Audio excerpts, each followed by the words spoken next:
चलो, तो आज दोस्तों हम सीखने वाले हैं SSC, RRB, NTPC, MPPSC, bank PO के लिए reasoning, very very important topic. तो दोस्तों वीडियो क्लास तक देखते रहेगा। और हाँ दोस्तों, अच्छे लगे लाइक जरूर कीजिएगा। देखिए दोस्तों, पहला क्वेश्चन है आपके सामने। ए किसी काम को 12 दिन में करता है, बी उसी काम को 15 दिन में करता है, सी उसी काम को 20 दिन में करता है।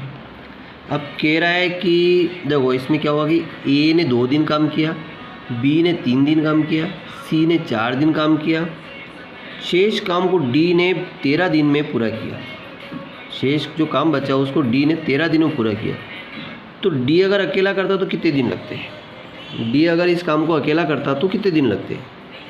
तो प्रश्न घुमाया पूरा है, क्वेश्चन है, प्रश्न बहुत इजी है लेकिन घुमाया हुआ है। तो वो 18 दिन, 24 दिन, 30 दिन, 25 दिन, 4 ऑप्शन आप सामने।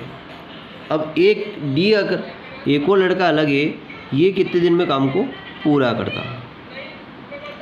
तो देखिए सबसे पहले चलते अपन, तो इतनी आसानी से क्वेश्चन हल होने वाला नहीं है। सबसे पहले अपन निकालेंगे एलसीएम। क्या निकालेंगे? इसका एलसीएम, है ना, इसको बोलते हैं एलसीएम। तो 12, 15, 20 का एलसीएम क्या होगा? 12, 15, 20 का एलसीएम, 20 दूनी 40, 20 दिया 60। एलसीएम हो जाएगा दोस्तों इसका 60 हो जाएगा। 60 एक ऐसी छोटी संख्या ढूंढना जिसमें तीनों का भाग चला जाए। जैसे 12 पंजो 60, 12 का भाग 11, 15 दूनी 15 चौक 60, 20 दिए 60। अगर 40 लेते तो 40 में इसका भाग जाता है, इसका नहीं जाता। 50 लेते तो किसी और संख्या का, है ना, लेकिन इन तीनों संख्याओं का भाग 60 में जा रहा है। तो एलसीएम कितना हो गया? 60 हो गया। ये बात तो क्लियर हो गई। अब ये जो 60 है, अब एलसीएम को भूल जाओ, आप एलसीएम को भूल जाओ। पहले तो एलसीएम निकाल लिया, इसको बोलते हैं एलसीएम। अब मैं आपको कहूँ कि कुल कार्य निकालो तो कुल कार्य नहीं निकाल सकते हैं। आप समझोगे कुल कार्य कैसे निकालते हैं, इसलिए सबसे पहले इसको एलसीएम बोलते हैं। अब बोलेंगे दोस्तों इसको कुल कार्य। कुल कार्य क्या बोलेंगे? इसको कुल कार्य बोलेंगे। तो कुल कार्य कितने अपने पास? 60 कार्य हो गए। ठीक है, अब इफिशिएंसी निकालेंगे, यानी कि कार्य क्षमता। क्या निकालेंगे? कार्य क्षमता। तो एक के कितने काम करने की कितनी क्षमता है? तो एक दिन में कितना काम करेगा? तो 12 पंजो 60, ये एक दिन में 5 काम करता है। फिर 15 चौके 60, 15 का 60 में भाग लगाया, ये एक दिन में 4 काम करता है। 20 दिया 60, ये एक दिन में 3 काम करता है। तो तीनों की अपनी अपनी अलग अलग एफिशिएंसी आ गई। यहाँ तक तो कोई डाउट नहीं होगा आपको, तीनों की अलग अलग एफिशिएंसी निकाल ली। अब निकालेंगे दोस्तों कि ये कह रहा है कि ए 2 दिन काम करता है। तो देखो 2 दिन काम करता है, इसकी एफिशिएंसी कितनी है, काम करने की क्षमता कितनी है? एक दिन में कितना काम करता है? 5 काम करता है। तो 5 दूनी 10 काम इसने कर लिया। फिर बी ने 3 दिन काम किया, तो बी की क्षमता क्या है? 4, एक दिन में वो 4 काम करता है। तो 4 3 12 काम उसने कर लिए।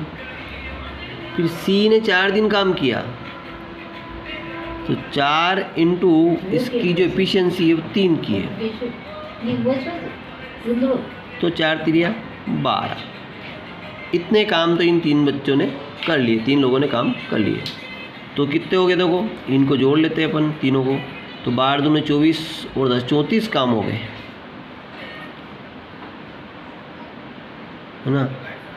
10 और 4 3 12 और ये 4 3 12, 24 10 34, 34 काम को हल हो गया। कितने? ये 34 काम तो इन 3 लड़कों ने मिलकर कर लिया। 34 काम इन तीनों मिलकर कर लिया।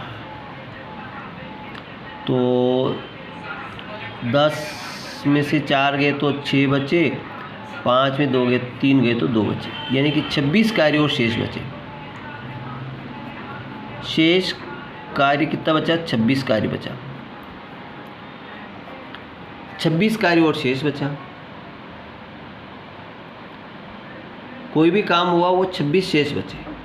ठीक है, अब ये कह रहा है कि डी अकेले ने 13 दिन में काम पूरा किया। अब इस काम को कितने किया? डी ने किया, और उसको कितने दिन लगे? 13 दिन लगे। तो 13 दिन लगे तो 13 का इसमें भाग लगा दो कि एक दिन में कितना काम किया होगा। तो 13 दूना 26। तो इसने इसकी इफिशियंसी बनेगी एक दिन में 2 काम करने की। इस डी की इफिशियंसी कितनी बनेगी? एक दिन में 2 काम करेगा, 2 काम करेगा, तो 13 दूना 26। यहाँ तक आपको समझ में आ गया होगा। एक दिन में 2 काम करेगा, 13 दिन में 2, 26 काम कर लेगा। अब की इसकी एफिशिएंसी कितनी बन गई? 2 बन गई, कि एक दिन में ये 2 काम हल करता है। ठीक है, यहाँ तक तो कोई डाउट नहीं आपको। अब आगे क्या कह रहा है वो कि डी अकेला अगर इस काम को करता है तो कितने दिन लगते हैं। डी अकेला अगर काम को करता है तो ये जो जितने कार्य थे 60 कार्य थे, अगर 60 कुल कार्य कितने थे अपने पास? 60 कार्य थे। उसकी एफिशिएंसी 2 काम करने की है। अगर वो 2 काम एक दिन में करता है तो कितने दिन लगते हैं उसको? 30 दिन। 2 तिया 6, 30 दिन।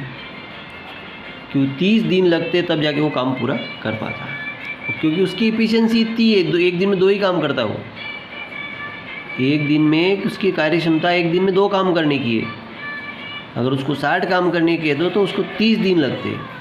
तो कौन सा ऑप्शन राइट हो रहा है अपना? सी ऑप्शन अपना राइट आंसर हो जाता, कि एक दिन में वो 60 काम को हल कर लेता। आई होप की समझ में आ गया होगा। ठीक है, बढ़ते अपन नेक्स्ट क्वेश्चन पे। कुछ नहीं करा, पहले सबसे पहले इसकी एलसीएम निकाल लिया। जब एलसीएम निकल गया तो उसको बोलते कुल कार्य। कुल कार्य निकल गया, फिर इनकी इफिशिएंसी निकाल दी। इफिशिएंसी निकल गई, इफिशिएंसी को जोड़ लिया। अलग अलग किसकी इफिशिएंसी कितनी है? कार्य क्षमता। तो जिसकी कार्य क्षमता जितनी है उसने दिन निकाल लिए, वो दिन उसमें माइनस कर दिए, तो जो बचे उसमें डी वाले की एफिशिएंसी निकाल ली, है ना। डी वाला एक दिन में 13 दिन में काम पूरा कर लेता तो 13 दिन लगे। तो एक दिन काम की क्षमता कितनी हुई? 2 हुई।